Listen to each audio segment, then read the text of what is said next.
Flight 229, you're clear for takeoff. Just like a flight plan, you have to know where you're going and how you will get there when you plan for retirement.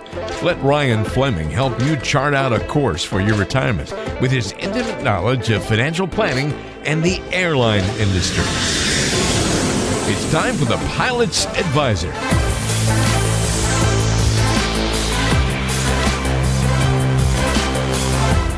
Good morning and welcome to another episode of the Pilot's Advisor.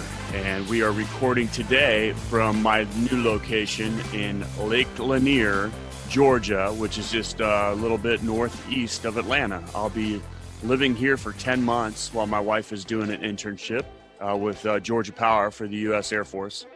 Should be a good opportunity for her, and I get to look at water out my back door, which is great. And of course, on the show, we have from Sandusky, Ohio, on the water of Lake Erie, Lee Hyder. Lee, how are you doing today? Good morning. I didn't realize I was on your podcast. I thought I was on hold for customer service with Amazon for the past 15 minutes. And I believe that you would be confused trying to figure out who you're talking to and where you are. Boy, you know what? I'll bet I'm not the only person who's been kind of having a really serious relationship with Amazon and their UPS drivers every day. It's just crazy how I find myself just buying stupid, inexpensive things a couple times a week that I don't even need. The first thing I'm going to say with that, Lee, is I'm truly offended, me being a FedEx pilot, that you'd bring up Amazon and UPS first. I feel like you just kicked me. But yes, there is much more people buying online stuff, and it's becoming more and more a part of our lives. You know, which brings up a good question. How come it seems like Amazon has a contract with UPS and not Federal Express? Because all of my stuff always comes by UPS. So this is actually a very interesting question. I'm sure many of my listeners that are FedEx pilots know this very intimately. But just to give you a little bit of background, FedEx and UPS used to fly a bunch of Amazon stuff around, and FedEx made a strategic decision I think it's been about a year and a half ago now. I want to say it was maybe January of 2019, and they made the decision to stop flying Amazon stuff around. And for a couple reasons. Number one, the margin and profitability on hauling their stuff, we didn't make a lot of profit off of those. The margins were a lot lower, but it was taking up a lot of space on the airplanes. And then also we saw Amazon is starting to be a little bit of a competitor, you know, like long term. We definitely have different business models, but of course, as you can see, Amazon has been growing quite significantly. So yeah, I guess we're going to file this under news you'll never need to use, huh? All right. Well, there's others that definitely have an interest in this for sure. And I think it was a great business decision. It's kind of one of those deals, short-term pain for long-term gain. Where right now, you know, UPS, I don't know what the percentage is, but a very, very significant percentage of their business is actually Amazon now. And at some point, Amazon's going to continue to grow their airline and fly their own stuff. And UPS is going to have to figure out how to, you know, rebuild that portion of their business.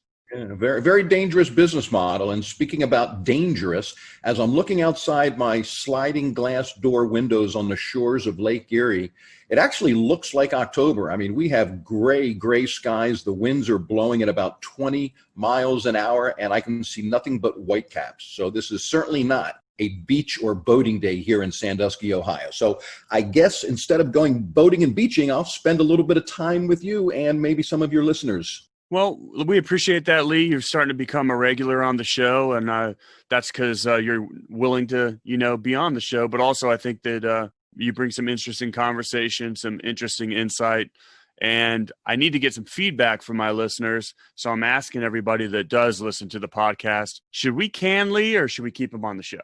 I vote for canning me, especially based upon what you're paying me. I think I need unemployment with that extra $600 boost we may be getting soon. Yeah, it'd be much more profitable, right? Oh, for sure. Absolutely. Can't be any less profitable. How do you see that? Like right now, you know, we're sitting here talking about them not increasing, but I guess continuing these government kickbacks, or not kickbacks, but, you know, Yeah, I understand. Paying business owners the money to do nothing. I think it's a double-edged sword. I mean, everybody is a 2020 quarterback after the fact. And I think in the very beginning of this, I certainly applaud the fact that the government felt they needed to act quickly and just get money in people's hands, because it was very scary. We were at a place that we've never been before. And obviously, months later, we still remain there. So I think the first thing was I applaud the fact that they came up with the concept to just put as much money in people's hands as possible. Then after it happened, people started doing the math, and we realized, we created a disincentive for people to come back to work, because many people were actually receiving more money sitting home than they were going back to work. Now, I think as we kind of look at the math, we have a challenge. How do we kind of, walk that tightrope of, number one, helping people that clearly need help, but also not incentivizing them to stay home.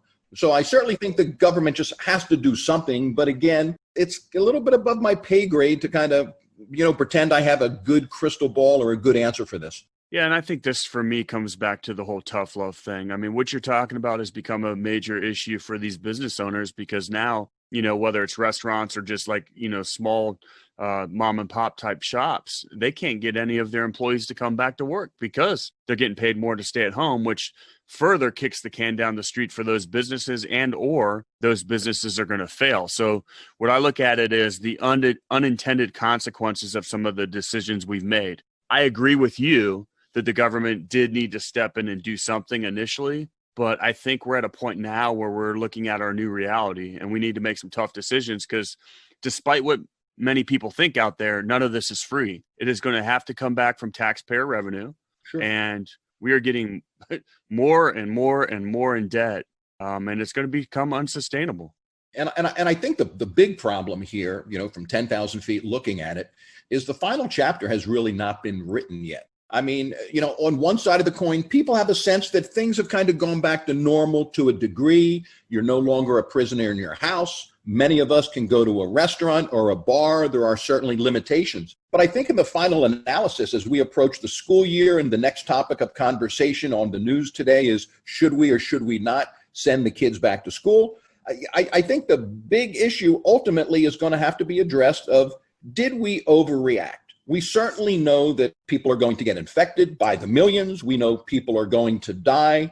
But in the end, did we overreact and really cause this catastrophic financial loss for America, for businesses, and many families as well?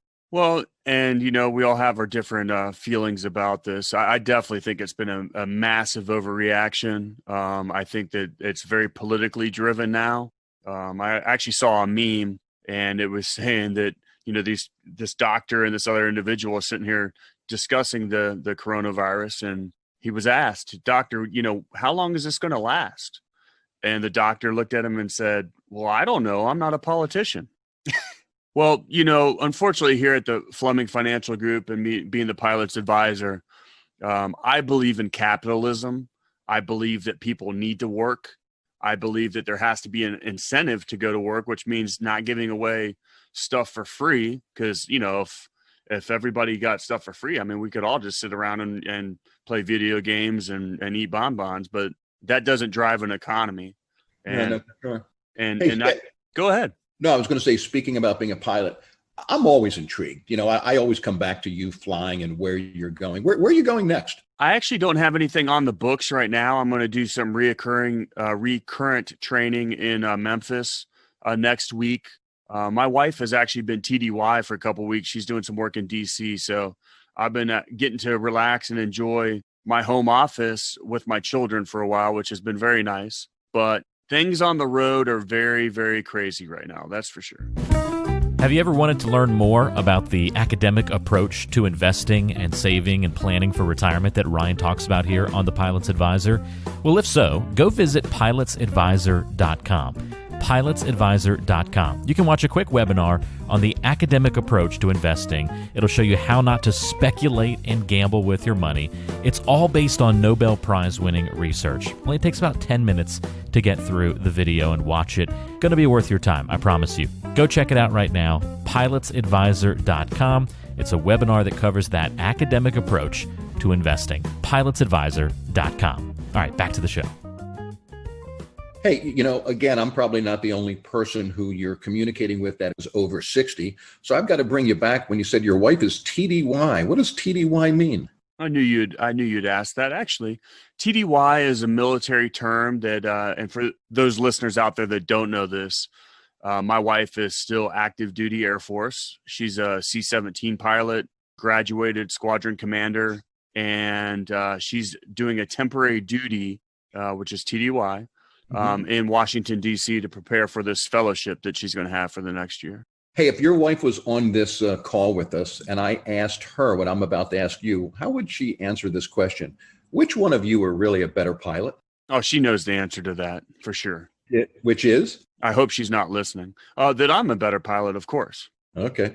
And she would probably agree or disagree with that. Well, the funny part is I've actually, like, for the Air Force by regulation will not allow us to fly together. So I've never really gotten to fly with her. However, many of my peers and friends from school have. And supposedly she's a really great pilot. I mean, she was, one of the first females to go all the way through the special ops program in the C-17. Right. She's done very, very well in the Air Force. Now, I have a lot more flying hours than her and probably more, commercial experience for sure. So, we've toyed back and forth with each other on that question, but hopefully she's not listening. But of course, I'm the better pilot. Well, I'll text her and tell her about this conversation. How many hours do you actually have? God, Lee, I don't even know now. I'd have to look it up. I definitely am still under 10,000 hours for sure, but I'd have to look it up. But on the 777, you definitely get a lot more hours because you're flying all international. I mean, every time you fly, do you list, 10 hours where you went? I mean, is that kind of the logbook you have to keep? Well, once you get your major airline job, like at a legacy carrier, like, you're probably tracking your hours. If you're flying at a regional or flying in the military, you're trying to build your resume so that at some point you could get that big job. Right. But once you get that lifestyle job that you're hoping you're going to work at for the rest of your career, you actually stop keeping track of your hours. Now, the company keeps track of all my hours. So I'd have to go back and do some research, find out how many hours I've flown at the company, add that to, my resume from before and come up with an answer for you. But as of right now, I really don't know. Hey, one other kind of flying question, and then we can kind of get down to business. I'm always intrigued. I hear so many of my friends from time to time post a picture on Facebook. They're now taking their private pilot's license. And, it just seems so easy that these people, all of a sudden, they tell me they're taking their license program. Then 3 months later, they're actually flying by themselves. What's your opinion about, the average Joe lunch bucket, learning how to fly and just, hopping in a plane, to go from point A to point B? Do you think there's too much of that today? Well, I think that, going and getting some experience flying an airplane is great for people in the sense of it is unlike anything else you've ever done in your life. It's not like riding a bike. It's not like, driving a car. And the only way for you to truly experience that is to go, fly a Cessna 172 or whatever it might be around and kind of see. I think one of the first things people are going to see is how difficult it is. It's one of those things that gets easier and easier as you've done it over time and developed a lot more experience and stuff called like a cross check, which is basically you staying on altitude, on airspeed, on heading. Now, when I think about, let's say, dentists or doctors or what have you, lawyers, some individuals that have more money than they know what to do with, and then they go get themselves a private airplane, finally get their private pilot's license. I think there's such a wide variety of those individuals because sadly, there's so many people that die from general aviation accidents every single year. And it takes a lot of maintenance on your airplane. It takes a lot of currency to make sure that, your skills are honed. Also avoiding weather. I mean, there's a lot of factors. And so, it's kind of an open-ended question you asked there, but I think you just definitely go experience flying, but also understand your experience level. All right, let's transition into money and experience and hours and all of this. You're a seasoned veteran financial coach and advisor. You've got clients literally from all over the United States. You've been doing this for years. We're kind of, as you kind of equate this to a checklist on our flight plan, where we're going financially. We've kind of hit some turbulence right now. Would you be requesting an emergency landing and get out, jump out of the plane? Or really, what's your general advice for listeners today, that maybe never have experienced this kind of fear relating to portfolio? What would you recommend people kind of do now? Well, Lee, I think this is why we have a job. I mean, being a financial coach, it's all about people remaining calm. First of all, yes, we're experiencing some turbulence right now, but we have a checklist.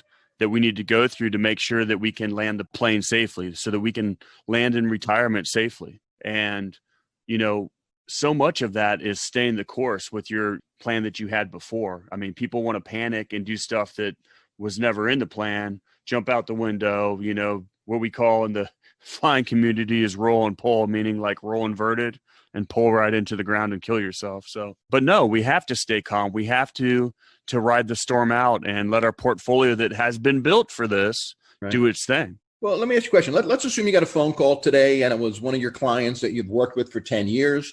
They're approaching retirement within the next 12 months. And, maybe they don't have a pension, and their 401k and other things that you're managing, has seen a significant amount of downward volatility.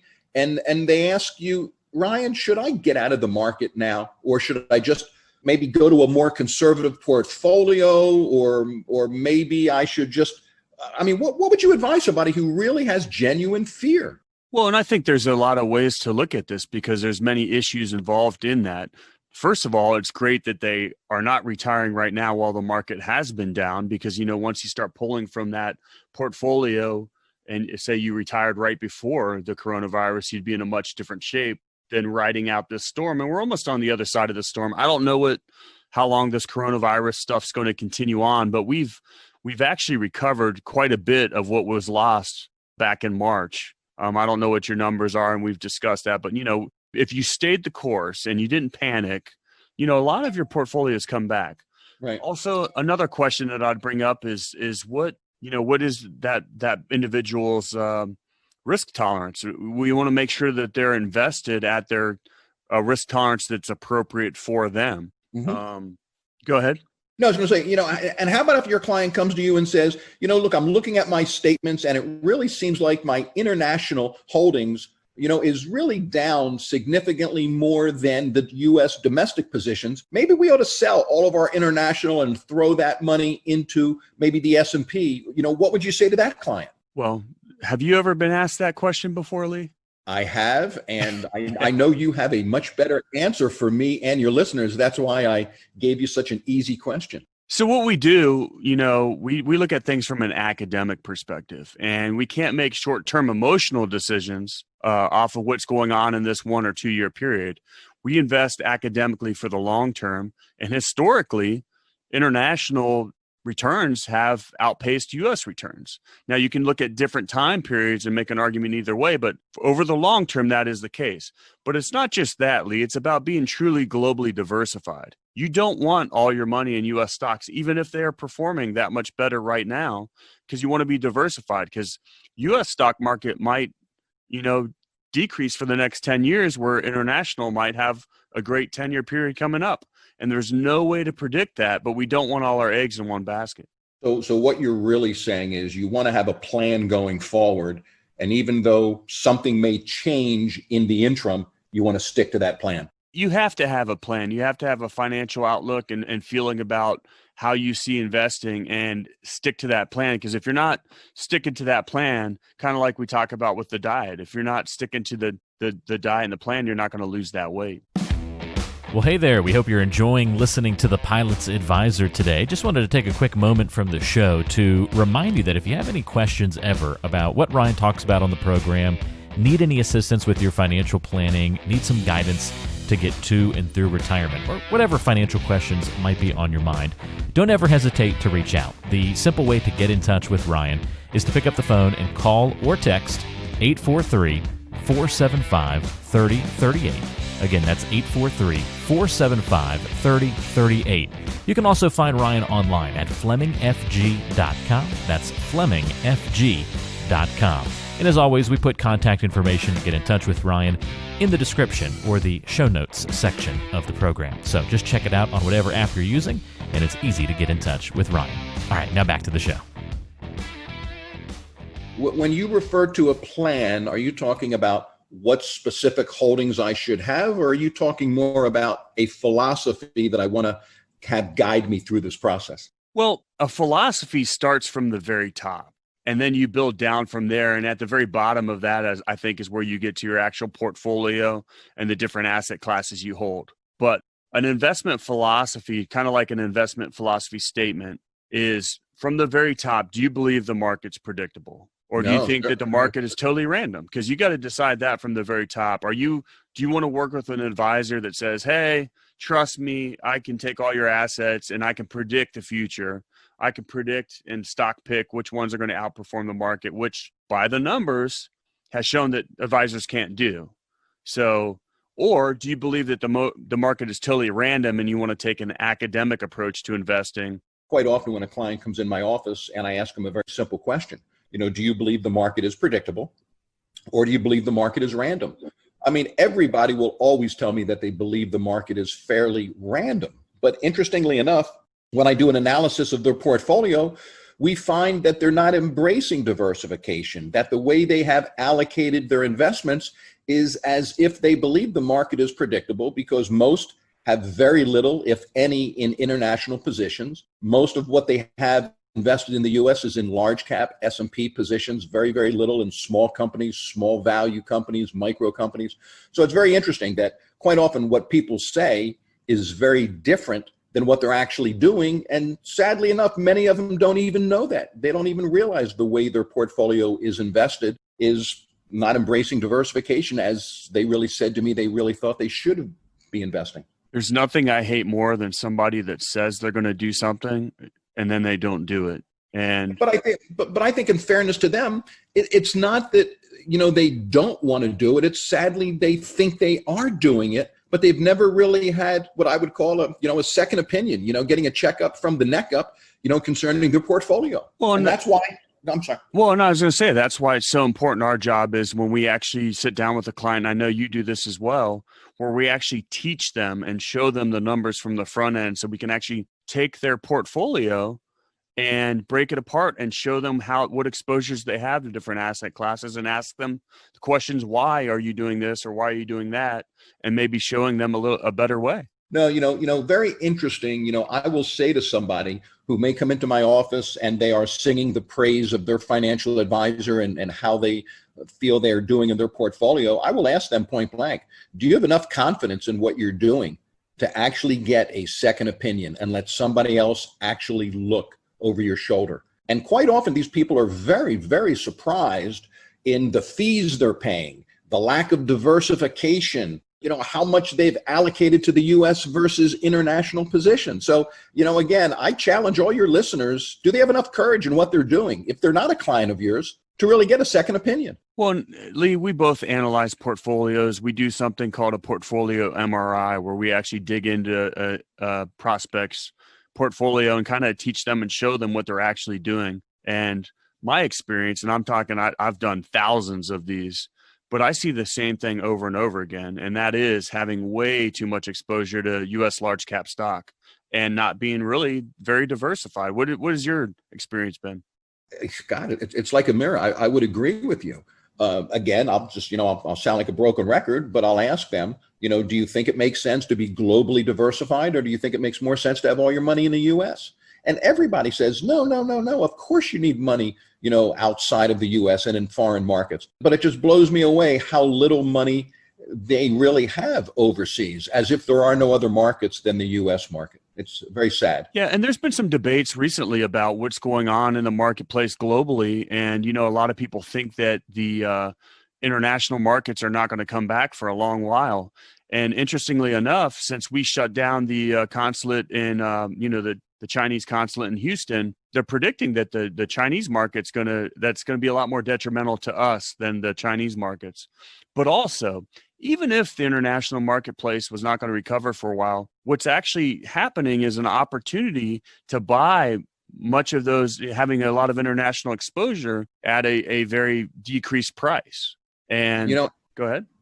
No, I was just going to say, it goes back to what you said earlier. You really need, at the very beginning, a philosophy. Do you believe the market is random, or do you believe the market's predictable? Because that simple decision, as simple as it sounds, will ultimately guide how your portfolio is built. Somebody who believes the market is predictable doesn't need diversification. They just need to know what's going to be the winning stock or the winning sector. The person on the other side who believes that markets are random is going to embrace not only domestic diversification, but is going to embrace diversification around the world as well. So again, for your listeners, I think the first thing they need to be thinking about is not about what's a good stock or a good fund to buy, what stock or bond has done well over the past 3 to 6 months or the past year. They need to really ask themselves a simple but critical question. Do you believe the market is predictable, or do you believe the market is random?